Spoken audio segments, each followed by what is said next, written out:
Hello my sweet and lovely viewers, তো কেমন আছো তোমরা সবাই? আশা করি প্রত্যেকে অনেক অনেক ভালো আছো। আজকে আমরা চলে এসেছি নতুন আরেকটি ইনফরমেটিভ ভিডিও নিয়ে। আজকে ভিডিওতে কথা বলবো, গর্ভাবস্থায় যদি লক্ষ্য করেন আপনার গর্ভের সন্তানের নড়াচড়া হঠাৎ করেই বন্ধ হয়ে গিয়েছে, তো সেক্ষেত্রে আপনারা যে সমস্ত কাজগুলি করলে আপনার বাচ্চার নড়াচড়া খুব দ্রুত আবার পুনরায় অনুভব করতে পারবেন।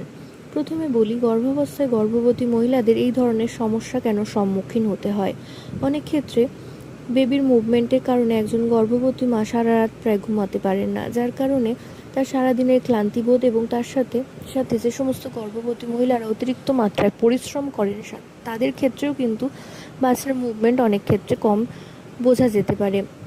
তো এই সময় যেমন ঘুমেরও প্রয়োজন এবং পর্যাপ্ত বিশ্রামেরও প্রয়োজন, একইভাবে কিন্তু আপনাদের প্রত্যেককে সঠিক সময়ে হাঁটাহাঁটি এবং তার সাথে সাথে ঠিক সময় মতন খাওয়া দাওয়া করারও প্রয়োজনীয়তা রয়েছে।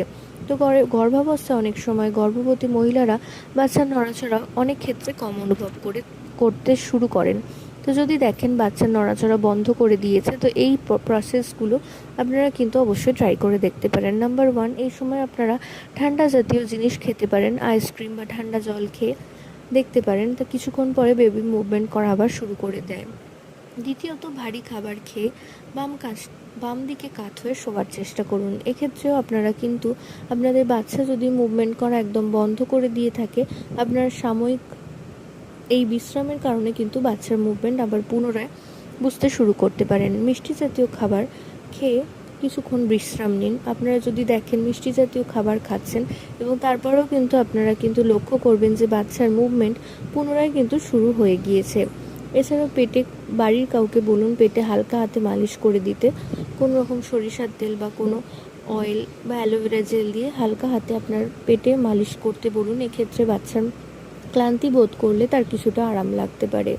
এছাড়াও এই সময় ভালো কোনো গান শুনুন এবং তার সাথে সাথে এই সময় কিন্তু বাচ্চার সাথে কথা বলার চেষ্টা করুন, কারণ 5 মাসের পর থেকে গর্ভের সন্তান কিন্তু বাইরের সমস্ত কিছু অল্প অল্প পরিমাণে শুনতে এবং বুঝতে শুরু করে দেয়।